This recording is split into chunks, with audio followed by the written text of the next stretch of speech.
Bonjour à toutes et à tous les amis, c'est Gilles Mansillon. Je reviens continuer de discuter sur ces principes de l'ascension. Je vous remercie d'aimer de soutenir la chaîne. Je vous remercie pour vos dons. Si vous voulez une session privée, vous pouvez m'envoyer un email. On vient de passer l'équinoxe, là, ça y est, c'est une énergie où vraiment tout est disons que bon, tout est en équilibre, mais il y a toutes ces choses qu'on doit faire face pour ramener à l'intérieur de nous cet équilibre. Il y a cette très puissante éclipse de soleil en balance, là, qui arrive dans quelques jours. C'est vraiment, les éclipses sont les transits les plus importants, hein, les plus profonds, qui nous affectent le plus profondément, et ça va vraiment être un moment où on va pouvoir examiner nos contrats d'âme et nos karmas. Savoir que qu'est-ce que prendre conscience des choses. Parce qu'en essence, l'ascension, elle s'est pas déjà passée. Elle s'est passée le 21 décembre 2012. Seulement, ça devait affecter tout le monde physique et ça s'est seulement passé dans le monde des causes. Moi, je l'ai vu, ils m'ont montré, hein. Mais alors, tout le monde s'attendait à ce que ça affecte tout le monde physique, mais l'humanité, la vibration était trop basse, l'humanité était pas prête. Donc, actuellement, ce qui s'est passé, c'est que tout est retombé et le karma est accéléré, hein. La vie, le temps se compresse de plus en plus. Il y a de plus en plus d'expériences. Pendant très longtemps, quand on vivait une vie une incarnation dans une vie, on équilibrait notre karma avec la vie d'après. Mais maintenant, c'est plus le cas. Le karma devient beaucoup plus instantané. Et je vais discuter aussi un petit peu parce qu'on sort de l'âge sombre, et c'est la loi, c'était l'époque de la décadence de la loi. Tout est inversé, tout ce qui est le vrai et le faux, le mensonge et la vérité, le noir c'est le blanc, comme disait George Orwell, hein, pour ceux qui connaissent ce magnifique livre 1984, même si c'est un peu dur à intégrer. La carte de la journée, c'est les destinées. On doit vraiment se préparer pour notre destinée. Et donc, maintenant, on rentre dans un âge de lumière. On doit rétablir cette loi divine, l'arbre de la vie, la loi de l'un. Bah, il y a toutes sortes de lois qu'on apprend au fur et à mesure, hein, de toute manière, parce que ça dépend de notre niveau petit à petit, on doit intégrer des nouveaux principes de cette loi éternelle. Essentiellement, la loi doit opérer pour que, à travers la cause et l'effet, pour que tous les êtres et toutes les choses puissent grandir, apprendre et évoluer. Les biens, tout le monde, sans exception, tout doit opérer à l'intérieur de la loi. Et donc c'est des principes, bon, il y a certains principes qu'on connaît déjà, comme le principe de l'existence. Si on existe, on existera toujours et on a toujours existé. On peut pas le changer. Même si on change de forme, notre conscience continue d'exister. Il y a la loi de l'inclusion. On ne peut jamais être en dehors de la vie, séparé de toutes les séparations sont une illusion. Rien n'existe au-delà de Dieu. Après ça, il y a bien sûr la loi de l'attraction, hein, tout ce que c'est une loi assez subtile, l'attraction, hein, parce que bon, c'est des fois, «Suis-moi, je te fuis, fuis-moi, je te suis», mais bon, c'est vraiment se concentrer quand même sur ce qui est voulu, hein, le plus possible. La loi de l'un, tout est un et un est tout, ça sera éternellement aussi comme ça. La loi du changement, tout est en éternel changement, à part la source qui ne change pas, ou les lois qui ne changent pas. La loi du libre arbitre, hein, tous les choix sont respectés. La loi de la grâce, c'est-à-dire quand on arrive à pardonner inconditionnellement, on transcende nous-mêmes ou un autre, on transcende le karma. Après ça, c'est l'équilibre entre le karma et le dharma, hein. Et puis il y a le premier commandement, que c'était: «Soyez parfaits tel que votre Père au paradis est parfait». On ne peut pas atteindre la perfection, donc il faut accepter notre imperfection, qu'il faut en partie de la perfection du tout. Seulement, on doit continuer à se perfectionner, hein. Si on continue à se perfectionner, c'est ce qui nous permet quand même de garder la santé, de voir qu'on progresse, hein. S'il y a trop de stagnation des fois. Donc vraiment, on doit trouver, c'est une triade de conscience entre notre conscience humaine, notre moi supérieur, notre divinité et le point d'harmonie entre les 2. Et pour arriver à intégrer notre personnalité et notre âme soit intégrée, en tant que se reconnaître comme une conscience individuelle, unique, heu, tout en ayant une conscience universelle aussi, hein, de prendre conscience de l'universalité de la conscience. Mais pour ça, on doit récupérer les fragments de notre âme qui sont encore en 3 et 4e dimension, c'est-à-dire toutes nos vies passées, hein. C'est tout un travail, c'est pas toujours facile, hein. Et parce que bon, on était inconscient, on était ignorant quand on a vécu ces vies, même si on prend conscience des choses, on a besoin de l'équilibrer les énergies. Et donc et comprendre aussi que les mots n'apprennent pas grand-chose, c'est l'expérience qui nous apprend le plus, hein, de toute manière. Donc c'est vraiment et chercher à être le modèle, l'exemple de la réalité qui est notre plus haute version de nous-mêmes, être présent et dans notre présence, hein, éventuellement de plus en plus. Parce que l'ascension, elle se passe au niveau de l'âme, l'intégration de notre âme, mais après on va évoluer au niveau galactique, on va évoluer au niveau de notre sous-univers ou même au niveau cosmique ou céleste, hein. Tout ça, il y a toujours des niveaux de supérieurs d'intégration. Mais déjà intégrer notre âme, on trouve notre âme, on a trouvé Dieu, on a trouvé notre salut, hein. Donc l'âme est quelque chose de pour ça, il faut rester détaché et serein, ce qui est encore un autre challenge par rapport aux choses profondes qu'on peut expérimenter. Mais enfin, ne pas donner notre énergie aux autres par obligation, hein.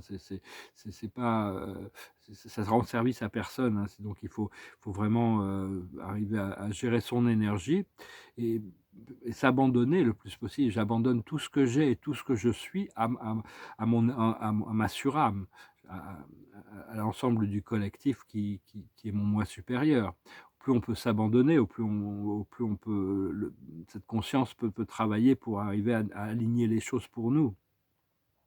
Parce que les plans sombres ont utilisé pendant très longtemps le pouvoir de la religion catholique pour séparer la science et la spiritualité, hein, pour garder les choses en contrôle. Puis après, il y a la télévision qui est arrivée, c'était un moment de propagande encore plus puissant. Mais l'internet a tout bousculé, hein. Maintenant le libre arbitre s'exprime, ouvertement parce ça c'est vraiment le libre arbitre, c'est vraiment ce qui a été le plus transgressé, hein, ce pouvoir de devoir contrôler les consciences, prendre le contrôle des consciences, c'est très, c'est contre la loi divine, hein. Bien sûr, on a des droits souverains aussi qu'on a oubliés, et donc petit à petit, on doit se reconnaître comme des enfants de l'univers, des enfants de Dieu éventuellement. Parce qu'il est quand même prévu qu'il y a ce troisième jugement du 68e globe terrestre. Ça a été annoncé. Le dernier jugement, c'était le déluge, il y a 17 500 ans. Mais parce que beaucoup de catastrophes naturelles, en réalité, beaucoup de choses qu'on voit dans la Bible comme l'action de Dieu, en réalité, c'était des guerres entre des extraterrestres qui utilisaient des armes très sophistiquées, qui ont détruit des continents, qui ont fait plein de choses, même la fin des dinosaures, tout ça, c'est des guerres entre les reptiliens et enfin, parce que même tous les reptiliens ne sont pas négatifs. Il faut pas mettre des labels là-dessus non plus. Il y en a qui ont ascensionné quand même. Mais disons que c'est pareil, sinon, nous les humains, on est tous mauvais, hein, quand on regarde le résultat de ce qu'on est sur la planète. Donc on peut pas mettre des labels. Il y a des humains qui sont bien aussi. Il y a des reptiliens qui sont positivement orientés, comme des humains qui sont positivement orientés. Mais enfin, ce jugement final, ça vient des censeurs universels, hein. On verra bien comment ça se passe, je ne sais pas quand, comment, hein. Mais enfin bon, c'est, heu, c'est quelque chose qui est inévitable, hein, dans un sens, parce qu'à un moment donné, il y a une rectification qui doit se passer. Mais il n'y a jamais eu cet univers notre planète a jamais été censurée. Il n'y a jamais eu un censeur qui s'est prononcé, parce que un jugement final. Parce qu'une fois que le censeur s'est prononcé, les choses changent pour toujours, et changent complètement et pour toujours. Mais il y a toujours des surprises, il paraît, dans les jugements. Quand le censeur parle, il y aura toujours des surprises, des choses auxquelles on ne s'attendait pas sur ces jugements. Et donc oui, c'est-à-dire que dans les extraterrestres, parce qu'on se rapproche quand même, il y en a qui sont positivement orientés, d'autres qui sont négativement orientés, et d'autres qui ont obtenu ce point de neutralité. Mais enfin bon, il faut éviter de mettre des jugements. Tous les êtres, toutes les espèces ont le caractère de la lumière et de l'obscurité qui peut, à un moment donné, devenir dominant, bien qu'on cherche que toujours la lumière soit dominante en nous, équilibrer la lumière et l'obscurité. Ce qui a toujours été fait en réalité sur Terre, il y a toujours eu la lumière et l'obscurité dans toutes les sphères qui étaient également présentes. Mais vu qu'on sort de l'âge sombre, c'était l'obscurité qui avait la main haute. Alors que maintenant on rentre dans un âge de lumière, c'est la lumière qui va avoir la main haute, qui va avoir les résultats. En réalité, les reptiliens, il y a beaucoup de reptiliens humanoïdes qui sont sur la Terre depuis très, très, très longtemps. C'est des natifs, hein, ils vivent là, et ils réussissent à contrôler, à faire passer pour des humains. parce qu'ils ont un contrôle mental du champ holographique et des connaissances technologiques qui leur permet d'affecter le champ quantique de manière à maintenir, ils ont beaucoup plus de contrôle mental que les humains. Mais leur faiblesse, c'est l'empathie, hein. Ils n'ont pas d'empathie, ils n'ont pas émotionnellement, ils sont très, ils ont beaucoup d'esprit mental, mais ils ont très peu de cœur. Donc c'est un peu on verra bien comment tout ça va se résoudre de toute manière. Et je veux dire aussi pour l'ascension, il n'y a aucune preuve extérieure ne va pouvoir satisfaire. On n'atteindra pas l'ascension avec des preuves extérieures, même si les galactiques arrivaient, même si toutes les révélations sortaient à la télévision. C'est pas ça qui va le faire, c'est vraiment intérieur, hein. C'est quelque chose qui doit résonner à l'intérieur, qui doit se révéler de l'intérieur, qui doit se réaliser à l'intérieur, et on doit pouvoir trouver les validations à l'intérieur, hein, parce que l'état de la 5e dimension, c'est pas tout d'un coup, pouf, quelqu'un claque une baguette magique et on est tous au paradis. Non, c'est vraiment un travail intérieur qui se fait. Donc soyez patients, hein. Je voulais aussi dire, la lumière et le son sont les outils de la création, et aussi, ils sont aussi bien utilisés par les êtres positifs que négatifs. Donc on va vraiment revenir sur beaucoup de nouvelles technologies qui vont permettre, grâce au son et à la lumière, de rétablir l'équilibre des forces naturelles, aussi bien pour la santé que. Mais enfin bon, de toute manière, comme il y a des musiques qui ouvrent des portails sur des dimensions démoniques, mais il y a des musiques qui peuvent nous élever. Il paraît qu'il n'y a jamais eu un musicien céleste qui s'est incarné sur cette planète pour arriver à créer des mélodies qui emmènent tout le monde dans des sphères paradisiaques. Peut-être qu'on peut les inviter, on verra bien. Ça serait bien d'avoir ces artisans célestes, ces musiciens célestes. Mais personnellement, je vois que bon, tout le changement que j'attends, il va arriver. J'attends le feu vert de mon âme, hein, dans un sens, hein. Pour le moment, j'ai juste un avant-goût d'un potentiel. C'est un petit peu, je me réjouis quand même d'avoir cet avant-goût et ce potentiel. Mais enfin bon, j'ai connu des avant-goûts de potentiel qui pouvaient avoir, quand c'est fini, ça peut laisser aussi un goût amer dans la bouche. Mais enfin là, je pense pas. On verra bien. J'espère que ce message aura été intéressant pour vous, hein. Je vais vous souhaiter un bon équinoxe. Préparez-vous pour cette éclipse qui arrive, hein. Il y a toutes sortes le flash solaire que tout le monde attend, ça se passera vraiment que si vraiment on échoue, hein. Si on n'échoue pas et qu'on réussit à créer cette transformation interne et continuer à affecter le monde positivement, et qu'on est de plus en plus et de plus en plus que ce réveil massif, il n'y aura pas besoin de quoi que ce soit de brutal venant du cosmos. Et donc, je vous remercie d'aimer, de partager, de commenter, pour souscrire. Je vous remercie encore une fois pour vos dons. Et si vous voulez une session privée, vous pouvez m'envoyer un email.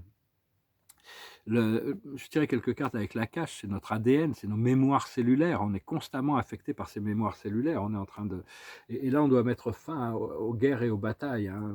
Tout le monde a une bataille à l'intérieur d'eux-mêmes, même si les gens n'en parlent pas, tout le monde lutte contre quelque chose à l'intérieur, et donc on doit chercher cette paix d'esprit. La plus haute sagesse, c'est la renaissance, le bébé, la famille. Ce qu'il faut comprendre, c'est l'amour non partagé, hein. Ça fait partie du programme. On doit cultiver l'amour à l'intérieur de nous pour nous-mêmes, et puis on trouvera la résonance avec ceux qui peuvent la partager. Ce qu'il faut faire, c'est le guérisseur ou la guérisseuse. Et l'aboutissant, c'est résoudre la dichotomie entre l'homme et la femme, entre le yin et le yang, le positif et le négatif. C'est vraiment, c'est challenging, hein, c'est un moment, mais les éclipses devraient nous aider avec ça. Par rapport à l'amour non partagé, il faut voir la confiance et la foi, hein. Tout finit toujours par se régler de toute manière. Et par rapport à cette dichotomie, ça nous force à confronter nos peurs.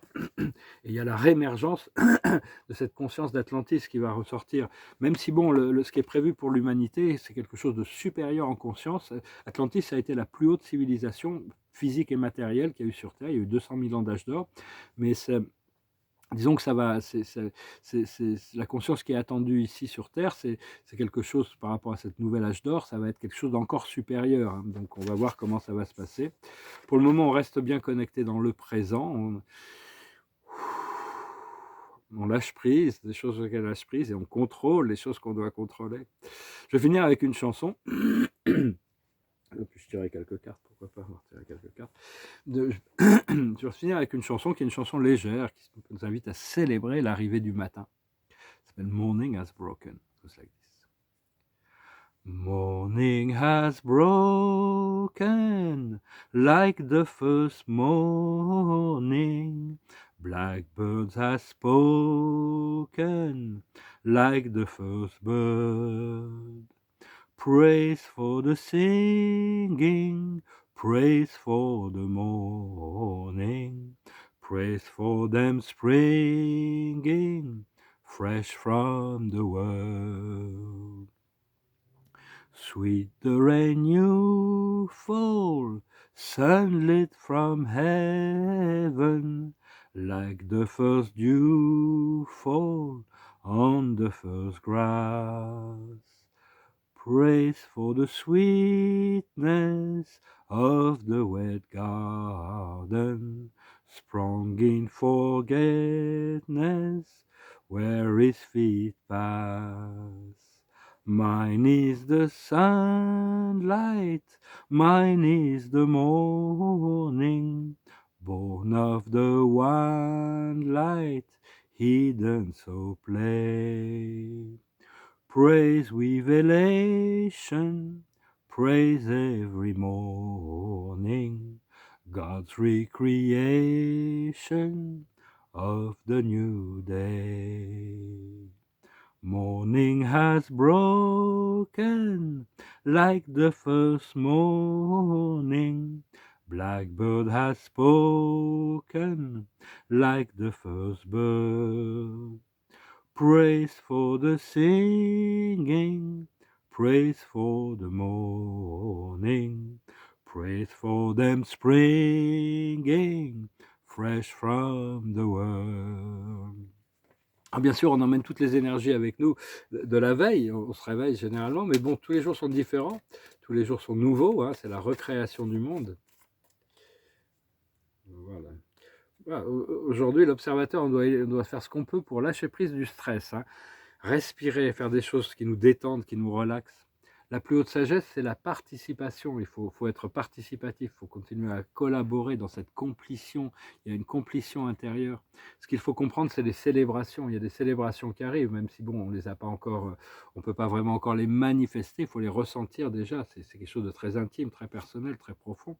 Ce qu'il faut faire, c'est les projections. Il faut continuer à cultiver ce sens de voir l'avenir, hein, de pouvoir voir l'avenir, même si c'est pas, même s'il y a des choses sur lesquelles puis notre guidance nous informe si on est correct ou si on n'est pas correct. Généralement, une fois on a ce pouvoir de, il y a aussi cette loi, cette loi du miroir, la loi de la réflectivité.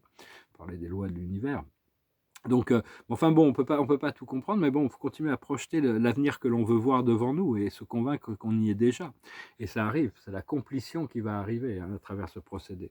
Bah, écoutez, j'espère que ce message aura été intéressant pour vous, bien sûr. Et puis je vous remercie, je vous salue, je vous envoie mon amour, ma lumière. Continuez à la cultiver, échanger, partager, continuer à rester bien connecté avec votre cœur et puis garder la foi surtout, hein, connecter aussi, hein, invoquer, inviter la source dans votre conscience. Merci beaucoup. Namasté.